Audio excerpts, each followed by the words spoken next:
İşte günaydınlar, geldik, buradayız. Biz bu işte ustayız. Günaydınlar, kahveler hazır. Hem de masamızda. Ben çok hasta olduğum için papatya çayı içiyorum. Dün annem bizdeydi ve dedi ki Arto çok hastaydı yayında. Mutlaka dedi bir ilaç var. Onu iç dedi. Hayatım dedikodudan eksik kalmayayım diye her gün geliyorum. Rapor bile almıyorum. Sırf sizin için şuralarımızdan azıcık kan damlasın diye. Bugün var ya çok fenasın, Arto'nun geliştirdiği dün başladığımız Burak Özçivit haberini bugün detaylandıracağız. Çok çalıştık. Hiçbir yere ayrılmayın. Bugün yine magazinde dolu doluyuz. Keza Cem Yılmaz ve Hasan Cankaya arasındaki bu komedi savaşı yine söylemezsem olmaz farkıyla detaylanacak. Evet. Hiçbir yerde yok. Bir tek bizde var. Günaydınlar. Yağmur Çevik. O zaman kahveler elimizde hazırsa, herkes de yerini aldıysa söylemezsem olmaz. Başlasın. O zaman bugün 14 Mayıs. Ne var? Salı sallanır diyoruz. Ve diyoruz ki harika haberlerimiz var. Hanımlar, kahveler, çaylar alınsın. Çocuklar okullara gazlatılsın. Hiç arkalarından bile bakmayın. Direkt televizyonlar açılsın. Ütüler yapılsın, kahvaltılar yapılsın. Hadi o zaman bize katılmanız için de hemen iletişim adreslerimizi verelim. Söylemezsem olmaz official Instagram adresimiz, WhatsApp ihbar hattımız, WhatsApp hattımız var.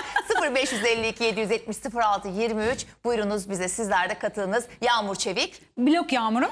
Arto Dalga. HND Sarp. Arto Dalga. Söylemezsem olmaz official. Arto Dalga. Söylemezsem olmaz official. Hazırsanız başlıyoruz. Tabii ki neyle başlıyoruz efendim? Klasikleşen magazin turuyla. Haydi söylemezsem olmaz başlasın.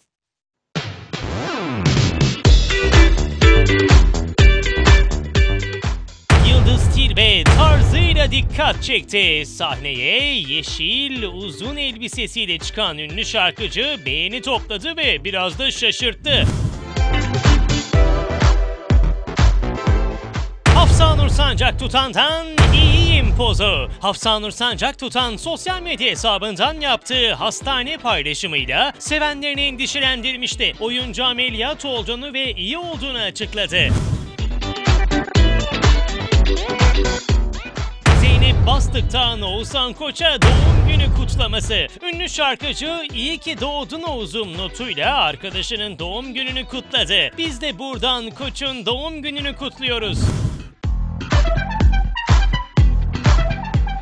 Kenan Doğulu'dan futbolcuya öpücük. Ünlü şarkıcı Galatasaray'ın futbolcusu Barış Alper Yılmaz'ı öperek tebrik etti. Michael Jackson'ın ikizi, ünlü yıldızın hayranının kendisine olan benzerliği sosyal medya üzerinde gündem oldu.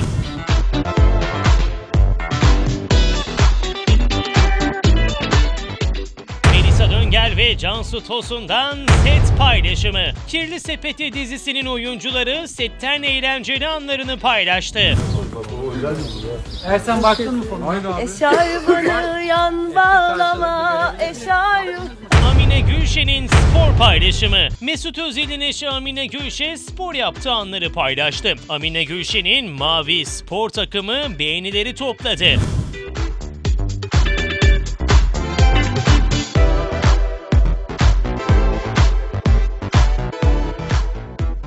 Hande Erçel'den tenis paylaşımı. Hakan Sabancı'yla ne zaman evleneceği merakla beklenen ünlü oyuncu tenis kortundan paylaşım yaptı.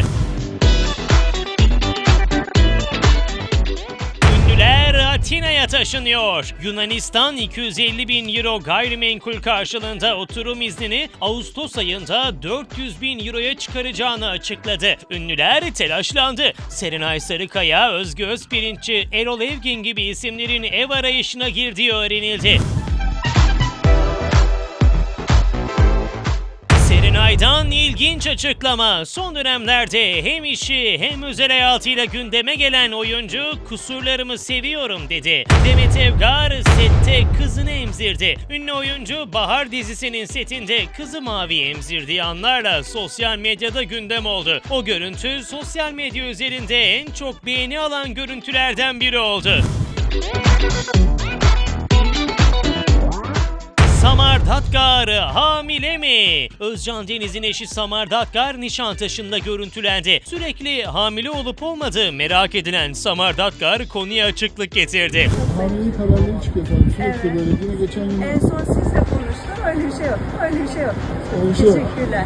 Ebru Gündeş'ten Ben Yoruldum Hayat. Ünlü şarkıcının Mümin Sarıkaya'nın parçası olan Ben Yoruldum Hayat şarkısını yorumlaması binlerce beğeni aldı. Gülben Ergen'e Ebru Şancı'dan yorum. Ünlü şarkıcı sosyal medya üzerinden kediyle köpekle uğraştığınız kadar şu ülkede çocuklara istismar edip hayat karartanlarla uğraşmadınız diye yazınca Ebru Şancı köpeklerle poz verene kadar keşke ünlü dostlarını toplayıp Cumhurbaşkanı'na gidip bu kanayan yaraya parmak bassaydın diyerek cevap verip polemiği alevlendirdi.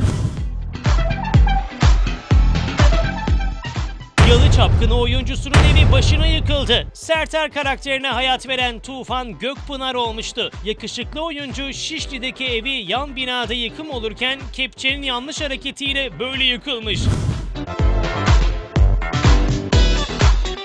Kızılcık Şerbeti'nin oyuncuları gündem oldu. Dizinin yıldızları Feyza Civelek ve Sibel Taşçıoğlu'nun röportaj verdikleri sırada birbirlerine konuşma fırsatı vermemeleri sosyal medya üzerinde yoğun beğeni aldı. Güzel arkadaşlıklarımız, Evet, iyi güzel arkadaşlarımız, iyi var. ilişkilerimiz var. Asgari ücretli erkekle evlenilir mi? Beyaz Magazin'in eski sunucusu Sinem Yıldız bu açıklamasıyla gündem oldu. Peki siz ne düşünüyorsunuz? Asgari ücretli biriyle evlenir misiniz? Yo.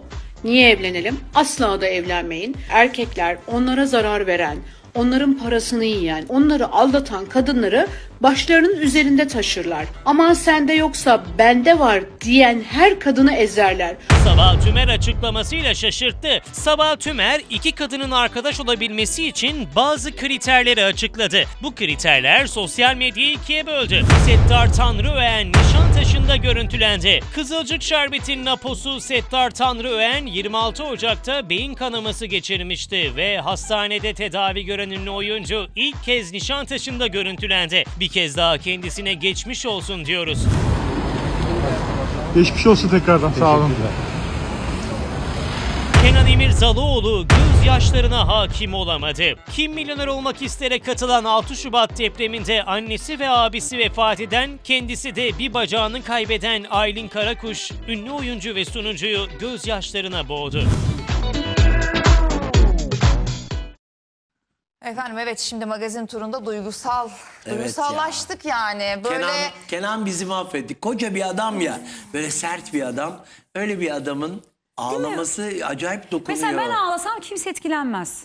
Niye etkilenmeyelim? Ufacık tefecik, Burada hepimiz duygusal. duygusal bir şey yaşayınca anında Evet gözlerimiz ya, doluyor. hemen Bakmayın doluyor. yani. Ağlamayan insan ağlayınca daha çok etkileniyorsun. Çok az denk geldiğin. Vallahi ben kötü oluyorum yani. Ben de kötü oldum. Yani orada da hani hassas bir konu konuşulurken Tabii. ister istemez sevgili Kenan İmirzalıoğlu da gözyaşlarına hakim olamamış gerçekten. Tabii böyle magazinde ne oluyor? Bir neşe oluyor, bir hüzün oluyor. Evet, Biz her de şey böyle oluyor. işte bir gülüyoruz, bir anda hemen toparlıyoruz arkadaşlar. Ciddi bir konu konuşacağız diyoruz, hemen toparlayalım. Hemen ciddi konunun arkasından başlıyoruz. Cem Bu Yılmaz sefer geliyor hadi mesela. diyoruz işte Aynen. neşe içerisinde işte dedikodu yapmaya devam ediyoruz. Günün sonunda burada 2 saat sabahleyin evet yani her Ama şey var hayat- hayatın hayat içerisinde. Bir ineceğiz, bir çıkacağız, bir güleceğiz, bir hep birlikte ağlayacağız. Hep birlikte neşe içerisinde bu programı yapalım. Şimdi sıcak bir gelişme var. Bir vefat haberi evet, vermek bir durumundayım başsağlığımız size. var. 84 yaşında hepimizin izlediği Yılan Hikayesi'nin belgini tiyatro oyuncusu, usta tiyatro oyuncusu 84 yaşında vefat etti. Sevgili Ayten Gökçer aramızdan ayrıldı. Buradan yakınlarına başsağlığımızı dileyelim. Çok Mekanı başarılı, cennet olsun. Çok başarılı Ben bir çok üzüldüm tiyatrocuydu. ya. Yani tabii ki seviyordum o sinemada, kadını. dizide her şeyi yaptı. Çok başarılı, çok klas, çok özel bir kadındı. Başımız sağ olsun. Çok üzüldüm ya. Şimdi eminim burada bizi izleyen sevgili izleyenlerimiz, tabii biz böyle bir haberi verdiğimizde ekranda Ayten Hanım'ı gördüklerinde ah demişlerdir. Tabii. Çünkü yani hiçbir dizi yokken ortada Yılan Hikayesi vardı. Sadece Yılan Hikayesi izleniyordu ve çok da başarılı bir tiyatro usta bir oyuncuydu. Çok usta. Ve 84 güzel yaşımızda gözleri. aramızdan ayrıldı. Çok klas. Güzel çok gözleriyle. tatlı. Evet. Değil mi? Güzel yüzüyle çok iyi bir oyuncuydu. Allah rahmet eylesin. Sizler gidiyorsunuz, bizim çocukluğumuz Ay. gidiyor. Hep bunu hissediyorum. Asıl çocuklar işte bunları göremeden büyüyecek ya, büyüyor ya. Ben ne isterdim neleri biliyor musun? görüyor? Fast food gibi Aa, saçma sanatçıları sapan şeyler görüyorlar. yiyorlar. Soyunan, dökünen, yani mayo giymeyi bir halt zanneden bir nesil yetişiyor, biliyor musun? Yani ne liyakat, ne sanatçılık, ne gerçek oyunculuk, ne tiyatro, hiçbir şeyi görmeden Mesela ben bu neslin yetişiyor. Barış Manço'yla vakit geçirmesini isterdim. Tabii. Çok özel bir adam, biliyorsunuz değil mi? Aynen. Mistik yanı da var. Çok değişik bir adamdı. Çok değerli sanatçılar. Allah rahmet eylesin. Amin. Hadi devam edelim Hadi o zaman. edelim. İşte Aynen. dediğimiz ve konuştuğumuz gibi Aynen. havamızı hemen değiştirmek durumundayız. Haberlerimize devam edelim. Magazin turuyla başlamıştık. Magazin turunun içerisinde burada haftalarca konuştuk. Settar Tanrıören, sevgili Kızılcık Şerbeti'nin aposu, geçirdiği rahatsızlık sebebiyle diziden ayrılmak durumunda kalmıştı ve ilk kez görüntülendi. Yine o görüntüleri ekranlara taşıyalım. Nişantaşı Nişantaşı'nda, değil sokaklarında mi? uzun bir aranın ardından Settar Bey yürürken sağlığı gayet yerinde. Tabii bazı hasarlar kaldı mı kalmadı mı çok net bir bilgimiz yok ama iyi gözüküyor kendisi, Evet. maşallah. Önce kalsa da Allah'ın izniyle daha sonra zaten açıyor kendini o kalan marazalar. Dolayısıyla inşallah hiçbir şey kalmayacak diye umuyorum. Zaten Nişantaşı'na çıkmış olması, kameralarında olacağını bildiği bir yer. Dolayısıyla kendini güçlü ve moralli hissediyor diye düşünüyorum ben. Evet, ben de öyle düşünüyorum. Çok da mutluyum. Sormuşlar mı peki diziye dönecek misiniz diye Yani acaba? bir şeyler soruyor ama çok Settar Bey'in ne dediği ve ne söylediğiyle alakalı net bir şey yok aslında. Çok bir duymak istediğimiz bir şey var mı? Hemen bir aslında sesi açalım. Yani çok uzun bir insanlar sizi tabii hastalık döneminizde. Ya şu anki sağlık durumunuz nasıl? Gayet güzel durumda. Dizilere dönecek misiniz tekrar? Bu tekrar Kızılcık şerbeti mi? Geliyor bana. Kızılcık şerbeti mi oluyor? Ben anlayamadım Yeniden de, anneciğim. Şeyi soruyorlar tabii. Dönecek tekrar misiniz diyor. Diziye geri Evet. dönecek misiniz sorusunu soruyorlar. Ben de aslında onu soracaktım. Sormuşlar zaten muhabir arkadaşlar da. O da diyor ki sağlığın Kız söyle yerinde. artık cevabını söyle de ya. Merak Tekrar edin. en başına alıyor konu. Söylemeyeceğim, duyamadılar Ben de bunlar. az sonra Körler yapsana, az sağırlar, sonra. birbirini Az sonra. ağırlar. Efendim Settar Bey sağlığım yerinde ve çok diziye şükür. döneceğim cevabını Vay! veriyor. Evet. O kendi de duymadı da Ali Can söyledi muhtemelen. O top çeviriyor. Konunun en başına tekrar aldı. Nasıl var ya zekisin ya. Ya çok güzel. Ya. Güzel bir haber. Bu sezon Niye? biter. Seneye Apo Bey seneye başlar diye tahmin Ahmet ediyorum. Mümtaz Ahmet Taylan. Bey de iyi. Şu anda aslında İyi. unutulmuştu. Hani bir gözümüz alışmıştı. Evet, ama, ama ama- Ahmet Bey de zaten der ki Settar Tabii abi ya. gel. Tabii. Sen başımızın üstünde yerin var. Sağlığına yeter ki kavuş. Buyur Apo karakteri senindir der zaten. Aralarında öyle bir iletişim var. Yanındaki hanımefendi kim? Eşidir. Eşi mi? Bilmem ya da tam bilmiyoruz. Atmayalım şimdi de. Bizim Bilal Bey de şapka takıyor Evet. biliyorsun. Bütün şapkalılar burada. Demek Nişantaşı ki Sen Bilal Bey'le sokaklarında, satışıyorsun durduk yere. Satışıyor. tanınmak istemeyenler şapka gözlük bir dolaşırlar. de demek ki bu tip bir rahatsızlık geçirenler şapka kullanıyor. Ben dün Bilal Bey'e de sordum. Hatta o da yazmış. grip diye. Ha, yazmış mı? Hepimiz şapka kullanıyoruz diyor. Gerçi siz özelden konuşuyorsunuz. Ha, Bana özelden yazıyor hayatım. Herkes haddini geçirdikleri bilsin. rahatsızlık sebebiyle beyin kanaması geçiren isimlerin. Sağlam tutma açısından şapka önemli demek ki. Evet. Çok geçmişler olsun. Harika bir sezon diliyorum seneye. Bekliyoruz. Başka bir şey diyecek burada durum başka bir yok. şey yapacağım tabii ki beyefendiye değil de. Her iyileşen ilk Nişantaşı'na gidiyor ya. Nihal Can'dan Tabii geldi. bir iş o.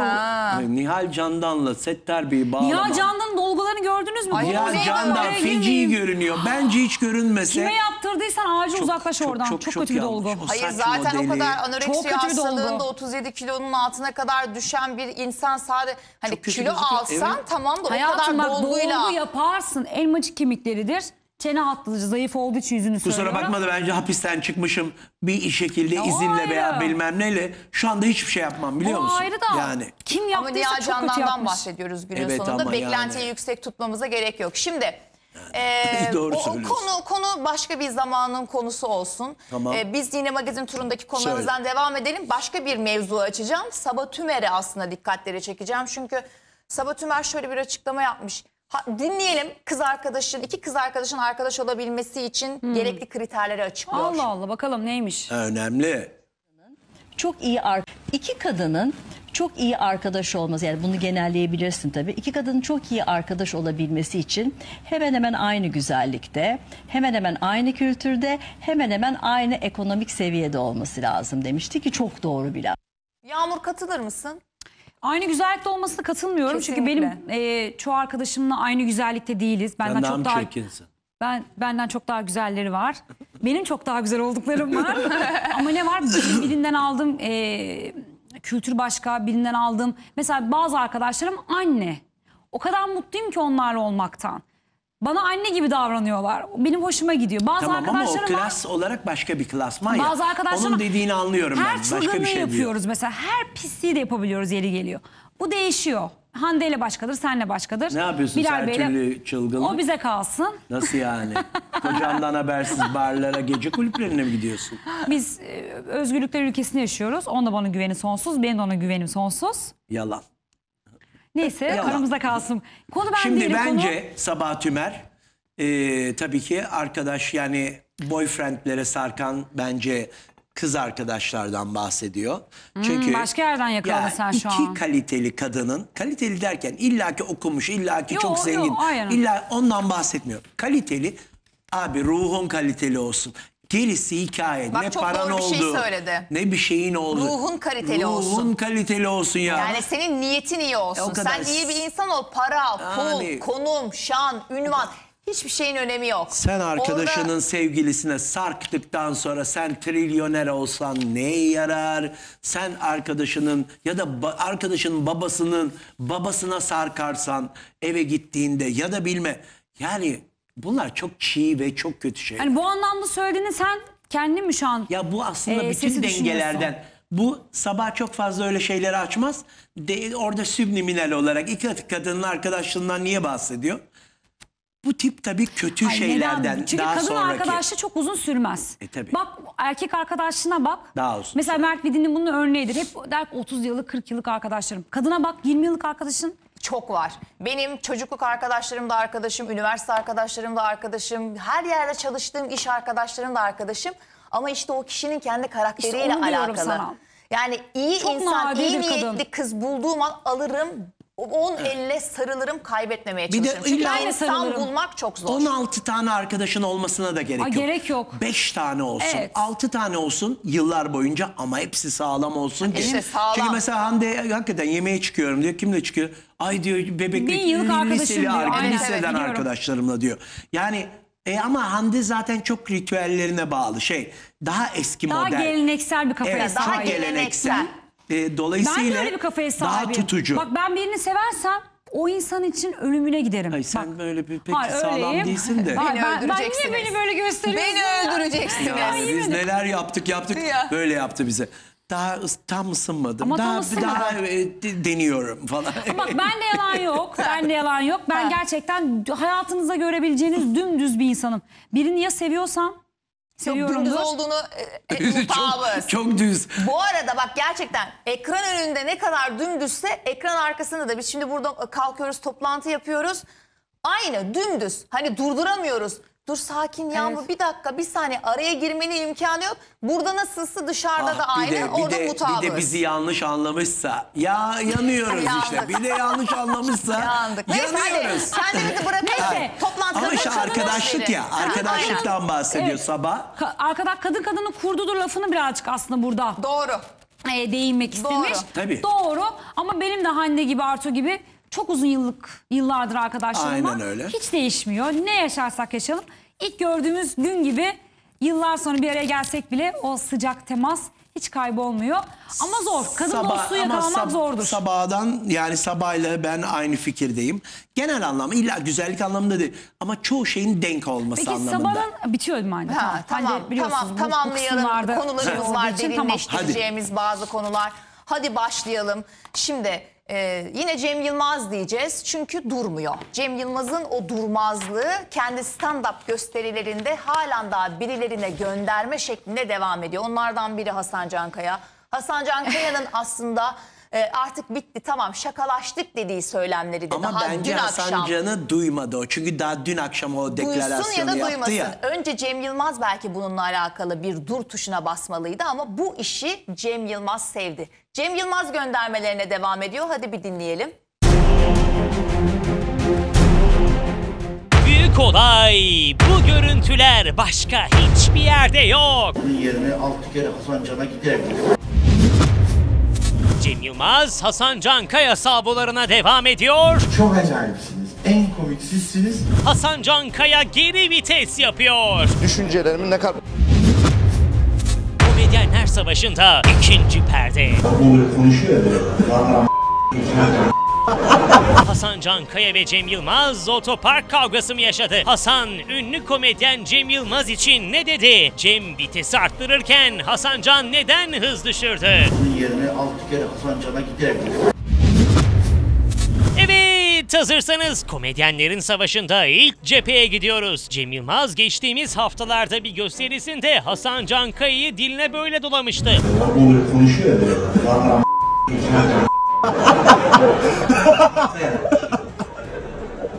Siz de Gebze'den gelin oraya.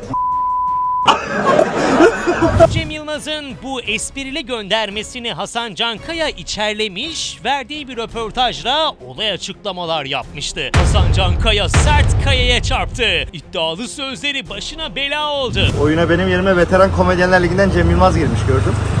İzledim ama olmamışlar. Meseleyi yanlış anlamış. Hasan Can Kaya'nın bu açıklamasının ardından genç komedyen birçok kesim tarafından tepki çekti. Her ne kadar Cem Yılmaz 7'den 70'e sevilen bir figür olmasa da stand-up deyince Türkiye'de onun seviyesine ulaşmış nadir kişiler var. Yapamamış yani ama yine de çabasının onunu buldum. Takdir ettim. Çalışmanın devamını diliyorum. Yani şeyi de takdir ettim. En çok izlenen, son yılların en çok izlenen işleri onun da izlemesini de takdir ettim. Hasan Can da böyle bir çıkış yapınca sözlerinin altında biraz ezildi doğrusu. Çünkü hatırlarsanız Cem Yılmaz sadece Hasan'ı değil birçok komedyeni gösterilerinde konu ediyordu. Fakat hiçbirinden bu şekil bir tepki almamıştı. İkili arasında sular biraz durulmuştu. Malum Cem Yılmaz son birkaç gündür eski aşkı Serenay'a göndermeler yapmakla meşgul. Fakat şimdi göreceğiniz görüntüler işleri kızıştıracak. Cem Yılmaz tam gaz devam ediyor. Bunun yerine 6 kere Hasan Can'a giderim. Cem Yılmaz Hasan Can Kaya'yı bilet fiyatıyla mı ezmek istedi? Cem hem güldürüyor hem de salonda soğuk rüzgarlar estiriyordu. Bilmediğiniz hiçbir şey yok. Ona eminim. Çok acayipsiniz. En komik sizsiniz. Bunu kabul ederek başlayalım. Ben de birazcık komiyim diyelim. Rahat edersiniz. Gizli Hasan Can Kaya hayranları gülmekle gülmemek arasında kaldı. Çünkü yani alınan bilet şunun garantisi değil yani. Kesin güldürecek. Yok. Bir şey yapacağım. Sen ya üzüleceksin eve gidince. Onun yerine 6 kere Hasan Can'a giderim. Cem Yılmaz'ın bu görüntülerinden geçelim. Şimdi Hasan'ın katıldığı bir ödül töreninde yaptığı açıklamalara. Hasan Can'dan geri vites. Benim açımdan büyütecek bir şey yok. Şakalaştık bitti benim açımdan. Yani konu bu kadar. Yani benim Her şey bir şakaydı diyebiliyor muyum? Evet şakalaştık bitti yani. Şakalaştık dedi. Ben zaten bütün komedyenlerle ilgili eski kuşaktaki bütün komedyenlerle ilgili yani bizden önce kuşaktaki düşüncelerimin ne kadar pozitif olduğunu defalarca sizin röportajlarınızda söyledim. Tadında yani bence şakalaştık bitti. Ben açıkça söyle bakıyorum konuya. Hasan Can ayrıca Cem Yılmaz'la arabalarıyla yol verme tartışma iddiasını da yalanladı. İddiayı ortaya atanları diline böyle doluyor. Hiç o tamamen hayal ürünü. Yani bayağı ve hayal gücü kısıtlı birinin hayal ürünü. Peki Cem Yılmaz mı kazandı, Hasan Can Kaya mı kazandı? Tadında yani bence şakalaştık bitti. Ben açıkça söyle bakıyorum konuya. Bunun yerine 6 kere Hasan Can'a giderim. Hadi söyleyin. Hande araya girmeden hemen Hasan Can'a buradan seslenmek istiyorum. Şu bıyıkları kessin. Şey gibi Mert Demir gibi. Yakışmadı. Mesela Mert Demir'in fiziği bunu karşılıyor ama Hasan Can'ın o Biraz sanki yani evet Biraz yani şey biraz yapıyor. olmamış yani. Evet, olmamış. Komedyenden çok yani şimdi bir sıfat da yapıştıramıyoruz sonra bütün mesela bir şey desem işçiler ayağa kalkacak. Bir şey desem ya. inşaatçılar ayağa İnsan kalkacak. canları Bir şey ödü desem patlıyor. lağımcılar ayağa kalkacak. Bir şey anladın mı? Yani bir şey de ya ülkede komedi diye bir şey kalmadı biliyor musun? espriyi yapamıyorsun. Herkes alınıyor. Evet yani. Çünkü herkes kendisinden bir parça bulduğu zaman alınıyor. Abi alınmasın ya. Bir de canlı yayın Allah daha Allah. zor. Yani Evet. Hani hiç mi benzetemedim yapıyorsun ya, yani o yüzden. işte. Kesin. Siz benzetin neye benzediğini. Kirli sakallı yüz hattı daha küçülüyor ya. Çünkü Bunda tombik bir yüzü var. Biraz bir şişmanlamış da. Biraz Evet. böyle yani komedyenlikten çok uzaklaşmış. Şimdi 15 günden beri 2 haftadan beri kolu omzu kırık olduğu için zaten Kilo almış, yatmış. yani evde yatmış, yuvarlanmış ve zaten çok da aslında fit bir çocuk değildi açıkçası. Değildi. Arto'nun gülümsemesini neye Beni de bağlamam tahrik ediyor. gerekiyor? Oradan da görünmüyor ya. Ben orada Evet, kendi dur. kendine gülen bir tip olarak gözüküyorum. Arto ben omzu kırıldı derken Ya omzu falan doğru düzgün kırıldığını ben düşünmüyorum. Şimdi. Biliyorsunuz Amerika'da gösterileri vardı. Aslında 5 şehirle çıkmıştı. Evet. Ama o maalesef birkaç şehir olmayınca 3'e inmişti. Ondan o dolayı üçten, mı? Evet, o Peki. 3'ten de bazılarında herhalde Tamam. çok iyi gitmedi. şimdi Ve böyle bir şey yaptı. diye bir iddiam vardı Siz şimdi senin. Hakan nereden çıktı? Hasan Can'ı tutuyorsunuz galiba. Şimdi yok tutuyorum değil. Senin bu söylemin var ya hani Evet. omzu kırılmasıyla alakalı Evet. aslında kırılmadı. Yani Sırf çok kırıldı. Bana yurt hastaneden dışındaki- bilgisi geldi. Ben hastaneyi aradım ve bilgisini aldım. Tamam, söyle. Operasyonu Gürkan Gümüşsu'yu gerçekleştirmiş. Çok ünlü ve bazı zaten spor kulüplerinin, futbol kulüplerinin de sponsoru olan o çok büyük hastanede 5,5 saat 2 gerçekleşiyor gün ameliyatı. kala bu konserlere, bu tip şovlara 2 gün kala pat diye Vallahi omzu kırıldı. incindi. Vallahi kırıldı. Acun Bey'in de gözleri önünde gerçekleşiyor. Kırıldı, Hepsi kırıldı. biliyorlar. Haberi geldi hepimize. O Acun Bey biliyorsa Hülya zaten. Avşar 3-5 kere zaten arayıp Hasan Cankaya'ya yine geçmiş olsun dileklerini iletiyor vesaire. Omuz kırıklığı. Birkaç yerden kırıldı Evet hatta. evet bayağı parçalı Parça kırık. parça Eğer kırılıyor. hani yaşı genç olmasa hani bayağı platin Parça falan parça. takacaklar koluna. Ve o Avrupa'daki o turnesiyle ve iptal olan turneleriyle alakalı omuz kırıklığından dolayı mecburen böyle bir revizeye onu, gidiyorlar. yoksa tazminat Şimdi ödemek hem zorunda. Avrupa Mecbur hem o Amerika'da rapora. bu turneler yani. Tabii. Tamam. Bu konuyu da biz iddialaştırdığımız için omzu kırık Hasan Cankaya'nın. Onu Öyle bir kere diyelim. bir netleştirelim. Tamam. Yani Ben senin öyle bir Bebekte görünce soracağım. Ya Arto'nun Tamam. Arto'nun o şeyi güzel. Hani insanlar onu anlıyor zaten de. Şu konuya gelirsek Hasan Can bence mükemmel bir duruş sergiliyor artık. Çünkü senden birkaç kademe yüksek bir insanla çok dalaşa girmeyeceksin. Ya orada da yılanlık yapıyor, görmüyorsunuz. Ne diyor diyor? ki ben notumu aldım. Eski kuşaklar hakkında diyor, eski kuşaklar. Ama niye? Eski kuşaklar Veteranlar hakkında. dedi ya. Veteran, evet. Ama- veteranlar tamam. dediği için Tamam şimdi ama- o sözünden dolayı bu polemik zaten çıktığı için şu anda hani ne diyeyim veteranlar yerine kendini aslında düzeltmek istiyor çünkü rahatsız olmuş Hasan Cankaya bu polemikten. Çünkü bir şekilde yaşlı demek istiyor. Bu yıllarca süren bir şeydir bu. Genç popçular da öyle der. Demet Akalın zaten çok yaşlı. Hande çok yaşlı onlar artık. Mesela Onlar ben bizi- magazinciyim. Yani- Eski magazinciler artık yaşlı diyorum. Evet. Anladın mı? Veteran benim için İşte, onlar. Ya. Veteran kafalar. Ki düşün ki kadın 40 yaşında kendini hala Z kuşağı zannediyor. Hadsiz. Bir de böyle bir hadsizliği var. Neyse Bilal Bey gelsin de seni bir haşlasın. Şimdi arkadaşlar bu konuya gelirsek şeyi konuşalım tartışmada. Hasan Cankaya dün bir ödül törenine katılıyor. Evet. Zaten bak burada omzu kırık olduğu için içeride zaten takmış. O atel deniyordu ona. Ne deniyordu? Omuzluk Evet, mu atel deniyor? gibi bir şey, doğru Şimdi söylüyorsun. burada konuyla alakalı aralarında o gerçekleşen polemikle ilgili artık Hasan Cankaya gayet mütevazı bir şekilde diyor ki tamam arkadaşlar güldük, eğlendik. Benim için bu yeterli. Ben zaten bu işin buralara varacağını istemedim. O yüzden de zaten o katıldığı her yerde normal şartlarda o veteranlar diyene kadar hep zaten övdü büyüklerini.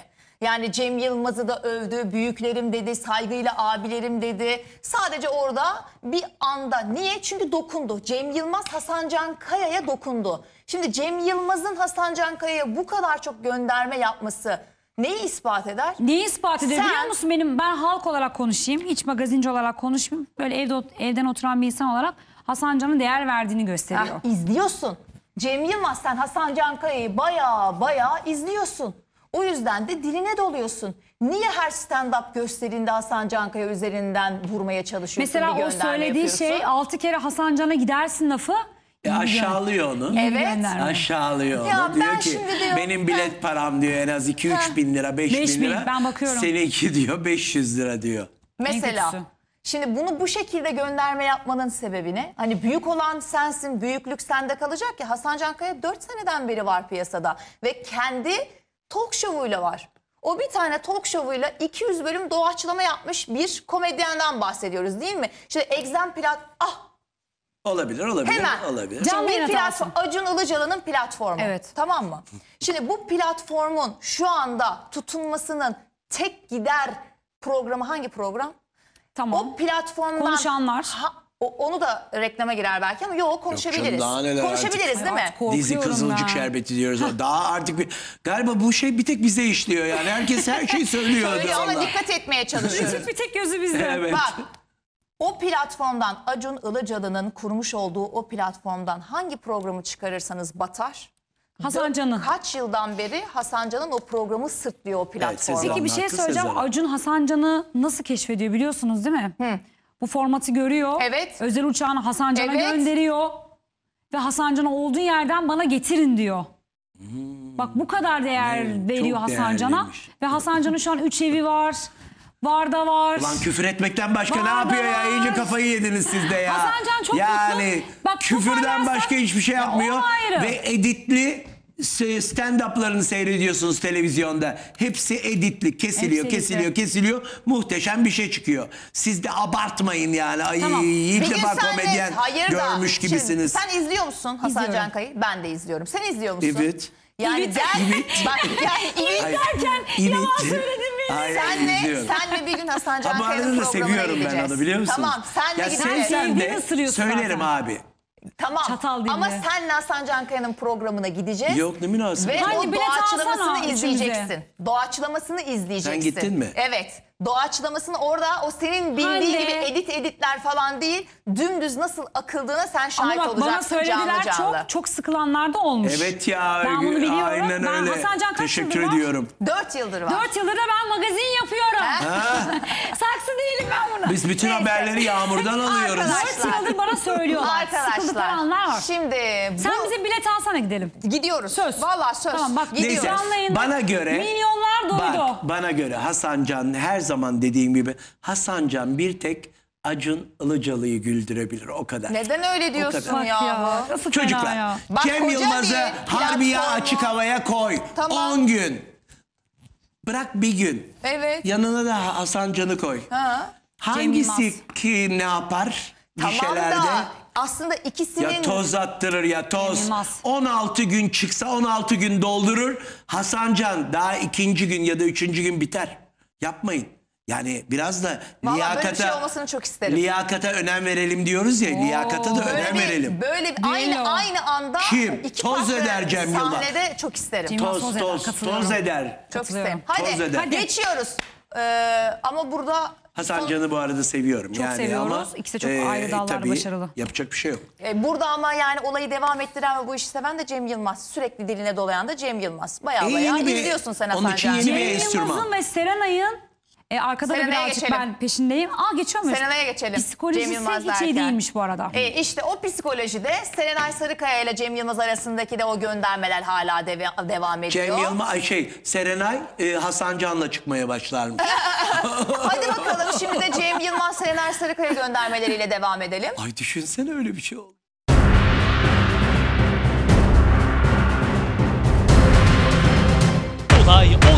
Olay! Cem Yılmaz ve Serenay Sarıkaya arasında bitmek bilmeyen göndermeler. Karşılıklı paylaşımlar, göndermeler, imalar son bulmuyor. Göndermelerde yeni round. Eski sevgililer arasında imalı paylaşımlar karşılıklı devam ediyor. Bu sefer göndermeyi kim yaptı? Serenay ile aşk yaşayan Mert Demir'e çok konuşulan o soru soruldu. Serenay ile ilişkisi reklam mı? Karışıyor ortalık. Eski sevgililer ve göndermeleri. ki Cem Yılmaz ve Serenay Sarıkaya ilişkisi gündeme düştüğünden beri hala konuşuluyor. İkili ayrıldı, başka sevgilileri oldu. Ancak hala birbiriyle uğraşmaya devam ediyorlar. İkili arasındaki göndermeler tenis maçı gibi. Cem Yılmaz paylaşım yapıyor, Serenay Sarıkaya karşılıyordu. Bu ikili arasındaki gönderme maçı Cem Yılmaz'ın servisiyle başlamıştı. Bu fotoğrafı gören ünlü komedyen kayıtsız kalamıyor. Serenay Sarıkaya'nın göğüslerine kendisi gibi komedyen olan Marty Feldman'ın bu çok meşhur fotoğrafıyla cevap veriyordu. Bu benzetmeden sonra sosyal medya yıkılmış, herkes bu göndermeyi konuşur olmuştu. Benzetmeler bitmiyordu. Cem Yılmaz bu göndermesinin Serenay Sarıkaya'ya olmadığını ifade ediyor, iddiaları yalanlıyordu. Sosyal medyada bu göndermeler Serenay'a değil mi konuşulurken Serenay Sarıkaya Cem Yılmaz'ın bu güzel servisini böyle karşılıyordu. Cem Yılmaz'ın yaptığı benzetmeyi işte böyle tiye alıyordu güzeller güzeli oyuncu. Ancak Cem Yılmaz durmuyor, yepyeni örneklerle aynı hedefe atışlarına devam ediyordu. Acıbadem kurabiyesi. Cem Yılmaz sosyal medyanın bu konuyu bu kadar konuşacağını bekliyor muydu bilinmez. Ancak hazır insanlar bunu konuşur olmuşken ben biraz daha köpürteyim demiş ve yine Serenay Sarıkaya'nın estetikli göğüslerini hedefe almıştı. Bu kadar uğraşmadan sonra Cem Yılmaz'ın aklı hala Serenay'da yorumları yapılıyor. Oyuncu Serenay Sarıkaya bu göndermelerden sonra Cem Yılmaz'ın doğum gününde Cem Yılmaz'ı ters ayakta yakalıyor ve bu maçın setinde 1-0 öne geçiyordu.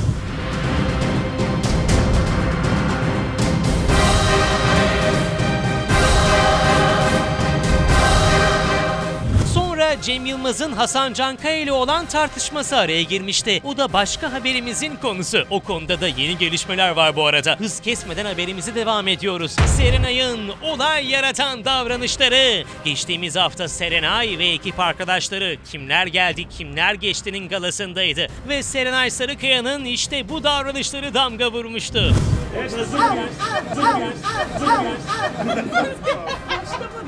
Yeni ilişkisi ve evlilik sorularına mutluyuz, bakacağız demiş geçirmişti. Dün bu sefer Serenay rahat durmuyor, sönmeye başlamış göğüs göndermelerinin ateşini kendisi harlıyor.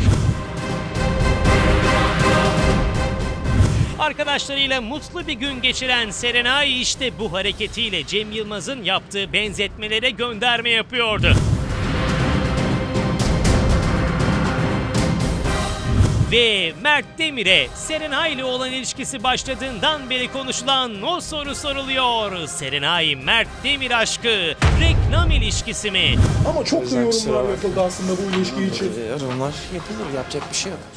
Bu yorumlara hiç aldırış ediyor musunuz? Tabii ki de etmiyorum canım.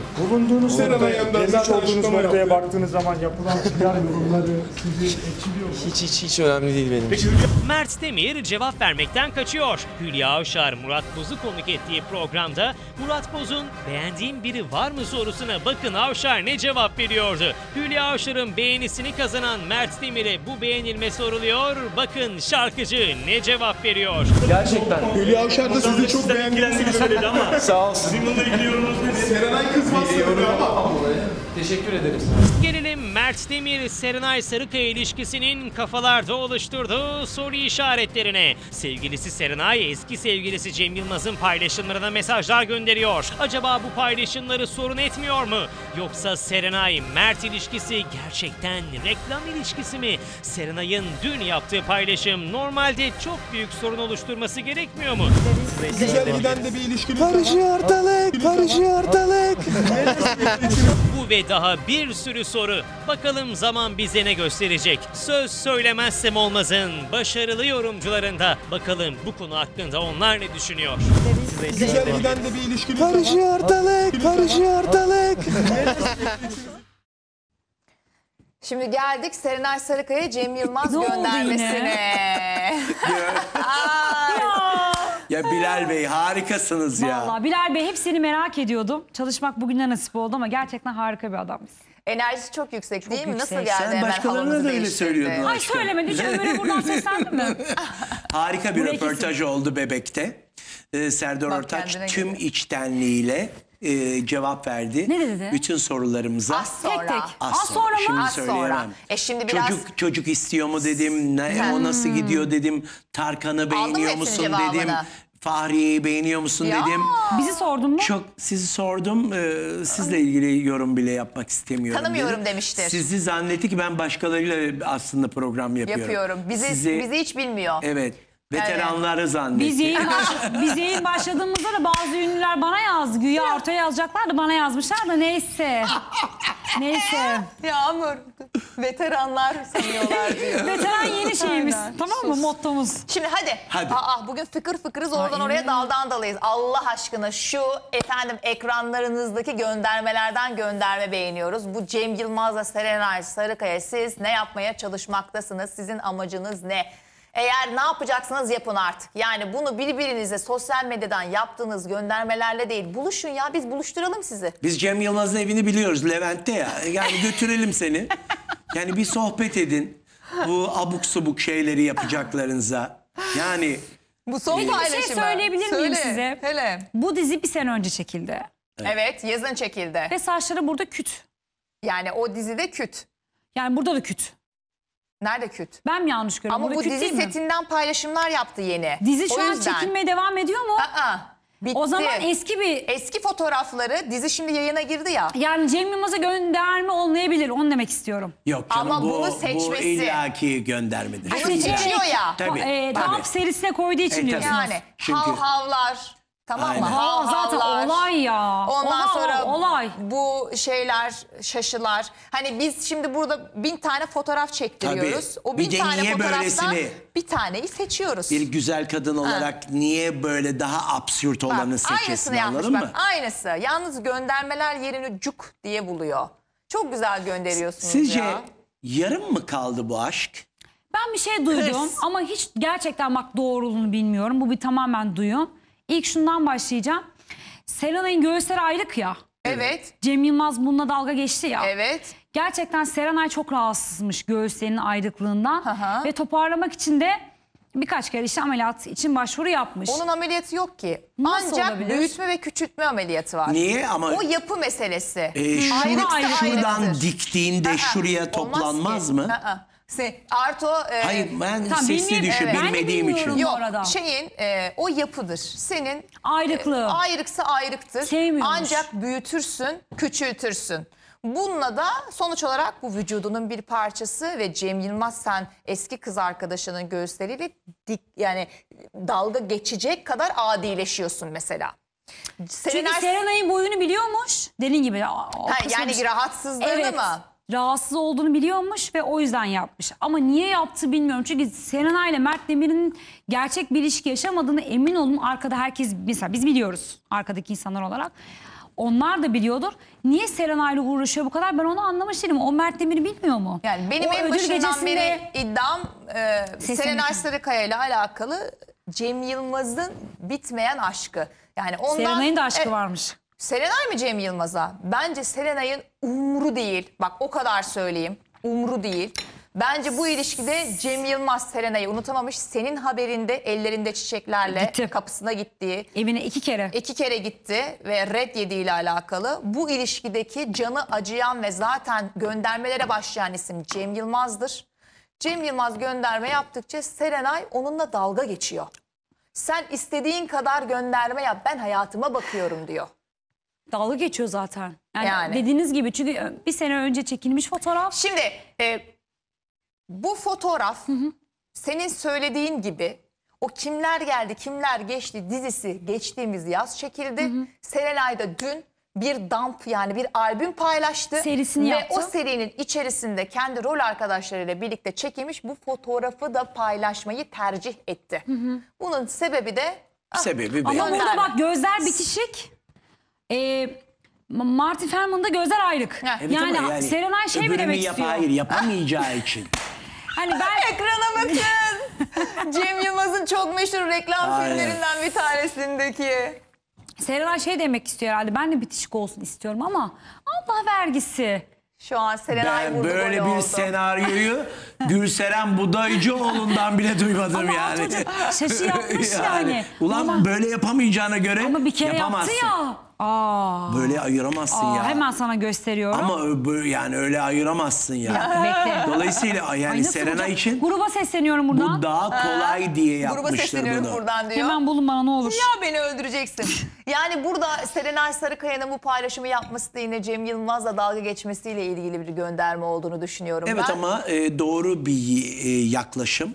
Çünkü dizisi başlarken dizisi 10-0 önde başladı. Evet, Herkes diziyi seyretti biliyorsun Şu değil mi? anda sıralamada, Bir dünya numara mı? sıralamasında iki Ha, numaraya dünyayı yükselmişti. bilemem. O şey gelecek, 1 numaraya kadar çıkar Türkiye'de o. birdir diye tahmin Bu arada ediyorum. bütün ekibin eline sağlık. 10 numara bir dizi olmuş. Çıtır çıtır gidiyor. Evet. İkinci sezon içinde almışlar. Evet. Bu yaz sete çıkıyorlar. Aynen Hande öyle. dedik ya Serenay'da sataşıyor Cem'e. Ha? Hiç altta kalmıyor. Evet. Cem Yılmaz biliyorsunuz bir tane kral tweet attı. Kral. Evet. En iyi benim kral falan Evet. dedi.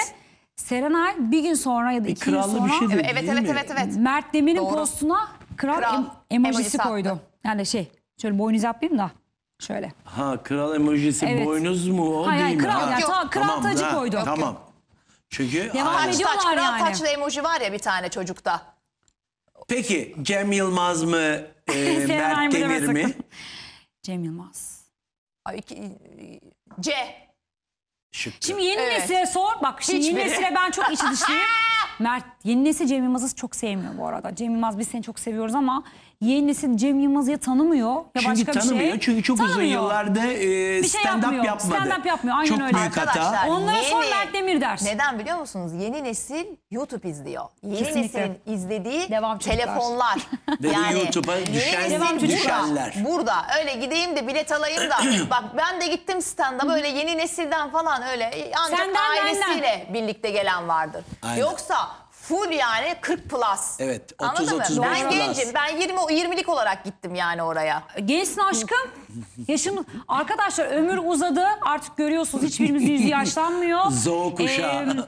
Hibrit şeye doğru gidiyoruz. Kuşağı, sus. Hibrit. Hibritliğe Sen doğru abla gidiyoruz. evde bir kibrit al onunla uğraşırsın. Bak ben de Mert Demir'in bu resmine bayılıyorum. Yani buradaki karizmasına. Diğerleri normal elektrikçi eve işi bitirmiş Tesisatçı evine gibi. gidiyor gibi. Aynen. Yani ben buradaki karizmasını beğeniyorum. Bu havasını beğeniyorsun. Daha maskülen, daha hani daha böyle hortört erkek Evet. gibi. Lucky Love var biliyorsunuz tek kolu Kim var? olmayan bir şarkıcı. Lucky Love diye hatırlıyorum Ha. adını. Ne olmuş ona? Onun birebir aynı Benziyor tarzı. mu? Bak birebir. Saç yapısı. Hatta Mert Demir şöyle göstereceğim. Hani şöyle bir dansı var ya şöyle şöyle. Evet. Evet. Seni bana Bana yazan. yazan, kadere küsen falan. Aynısını Lucky yapıyor. Aynısını. Tek kolu yok. Aynısını yapıyor. Bu arada şimdi Mert Demir'e de hakkını verelim. Bunun bir tane gözlerime bak. Evet, aynen. Bak sadece mesela Bursa'ya gidip geliyorum ya bir tek tekrarda o şarkı var. Çok güzel Gözlerime şarkıları. bak diye gidiyorum gözlerime bak diye geri geliyorum. Benim Reels'larımda hep Mert Demir var. Ve müzik olarak. Reels'larda seçtiğimiz şarkılar bak bu çocuk oldu Allah arkadaşlar. kimseye bizi sevdirtmesin. Yani biz onları sevmeyelim. Nerede kimi seviyorsak mesela ben Kıvanç diyorum işte ne bileyim kimi diyorum. Birilerinin daha Burak Neye Özçivit diyorum. bilmem. Zeynep Bastık, Hadise, en sevdikleri. Sevdiklerimi diyorum. Sevdiklerim linç. Siz de öyle. Allah'tan Mert Demir seviyorsunuz yani. Yani neden Yani seviyoruz? sevmeme nedenimiz yok. Biz aslında kimseyi sevmiyoruz gibi Tabii, bir durum da herhalde söz ya. konusu değil. Öyle anlıyorlar işte. Yani bu Maalesef. değil. Şimdi biz gördüğümüzü bir şekilde Söyleriz, aynen. hani hem kendimizce hem de ortama göre değerlendirmeye Aynen çalışıyoruz. öyle. Burada ne bir bilir kişiyiz, ne en çok biz biliyoruz, ne burada kanaat önderiyiz. Genel anlamda bu zamana kadar yapmış oldukları her şeye hakim olduğumuz için bir şekilde yeni bir söylemde bulunduklarında biz diyoruz ki böyle olmuştu, şöyle olmuştu, bak o onu o yapmıştı diye bir değerlendirmemiz oluyor ister Normal istemez. çünkü insanlar bizlere anlatıyorlar. Kasadaki halini anlatıyor, mağazadaki Aynen halini öyle. anlatıyor. Ama şimdi bak- sıradaki halini anlatıyor. Aa diyorum ben bu kızı böyle biliyorum. Aşkım emin misin diyorum. Aşkım al sana diyor video. Bak şimdi Mert Demir'e bak. Bir de Cem'e bak. Cem Yılmaz orada dede gibi. Mert Demir Veteran. Dedelere sahip yeni. çıkalım. Veteran. Aynen Dedelere veteran. sahip çıkalım Aynen arkadaşlar. öyle. Orada Öyle. Mert Demir genç, dinamik, bıçkın. Yani haklı olarak da genç Kıskanabilir. jenerasyon. Ama biliyor PR ilişkisi yaşadıklarını. Anlamadım. Ben taktılar. bu kısmı anlamadım. Çözeceğim, Sonunda geleceğim. Bekleyin. Serenay hamile kalırmış, bunlar hala böyle. Hayır hayatım, bu PR ilişkisi, ben biliyorum. Bu çocuk da PR için doğacak. Bak mümkünatı yok. Mert Demir'le Serenay Sarıkaya'nın ne sevgili, ancak kanka, bro olurlar. Bro, kanka. Deme. Bir tek o olurlar Bro deme, yani. Allah Ben aşkına. niye demeyeyim? Sen anladın. Ha, Allah arkadaşlar aşkına. bu arada bizi izleyip bizim yaptığımız bir ay önceki bu ilişkiyle alakalı yorumları başka bir yerde yeni bir söylem olarak yapan bazı arkadaşlar var. O yüzden. Biz bir ay önce yaptık, bitti o. Halen daha o söylemlerimizin arkasındayız. Bizi izlemeye devam edin. Siz var. Şimdi belli. arkadaşlar reklama çıkıyorum. Hazır mısınız? Bir hadi. çıkacağız, geri geleceğiz. Biz hadi. hemen çıkıp geliyoruz. Hiçbir yere ayrılmayın. Niye? Çünkü Arto'nun yapmış olduğu hiçbir yerde olmayan Serdar Ortaç İnanılmaz. röportajının Çok merak yanında ediyorum. asıl ne var? Dün konuşmuştuk, açmıştık dosyayı. Ay, tabii, o da Burak ayrı. Özçivit dosyasıyla masada olacağız. Çaylar, kahveler, her şeyler Sizce alınsın. evlilik İhtiyaçlar karşılansın. bitiyor mu Fahriye Evcen'le? Bir gün bitecek ama ne zaman bilemem. Hadi bir kısacık reklamın arkasından konuşalım. Efendim bir kez daha günaydınlar. Ekranlarını yeni açanlar için hoş geldiniz. Beyaz TV ekranlarına söylemezsem olmaz tüm hızıyla devam ediyor. Dün açtığımız bir Burak Özçivit dosyası vardı. Bugün derinleşecek. Dersimize çalıştık. Bazı geçmişten bazı röportajlar ve detaylar çıkardık. Hadi. Gelsin. Gelsin mi? Söylemezsem olmaz Official'da bizim Instagram adresimiz. Oradan sizin de yorumlarınızı bekliyoruz diyelim ve Burak Özçivit'le ilgili dosyanın detaylarına gidelim.